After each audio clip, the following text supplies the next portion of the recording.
major and minor, or two tonalities, or that you could synthesize, like you could have more than one reality happening at the same time, and you can have more than one perspective, you can have more than one tonal harmony, center of harmony happening, and that's, I mean, the whole, from the beginning of the sonata, this chord here, C sharp, E, C natural, so it's C sharp minor and C major happening in the same moment. Yeah.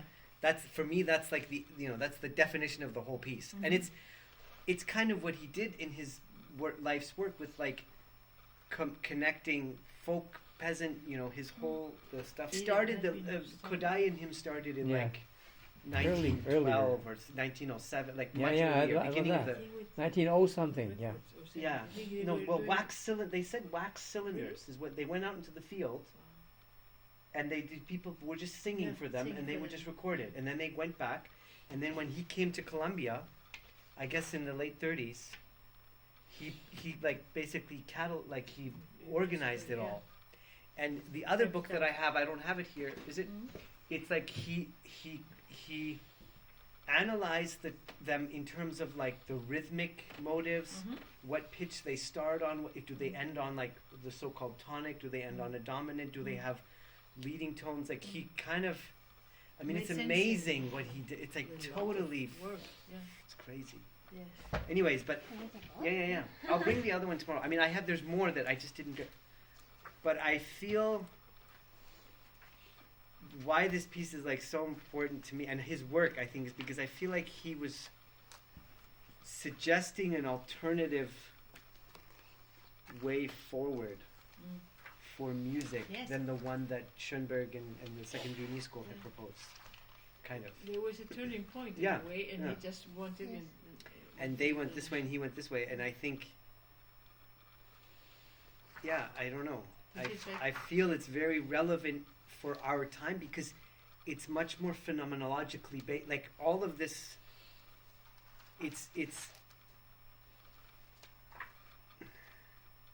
And this is really interesting. It's amazing, and none of this has ever been. I mean, other than the wax cylinders, no one has ever done anything with that. It's like, and it's. I mean, no, and this is like 1/8. I mean, there's another file that I have here. Here, so current number, original edition, syllables. So he studies like the number of syllables in the lines, last note of the section, range, rhythmic structure, ABA, remarks. Like he kind of analyzes, and so I think, because what he was trying to do is he was responding to, I think, the mathematical kind of like perfection of the tone row, and that Schoenberg, they were really like, the supremacy of German music and the supremacy of German or Central European, logical thinking, and they're like, folk music is not logical. It cannot compare. There's no way that it has, And I think what he was trying to do is he was trying to say, no, it can. I think that was that it is as perfect aesthetically. But he had to. But he had to, study. He had to. How does it all work? Yeah, like, and so. I don't know. I have no idea, but I know that he. And I think it's relevant because the whole like thing about timbre, at least what we studied at Stony Brook and all that, it's all like part of the reason that it's so difficult.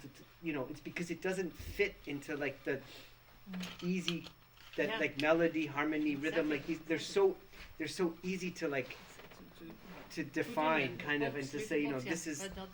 But when you start talking about like and all, anyway, so I don't know. I think this is amazing. And then again, color, like your bows, no? Right.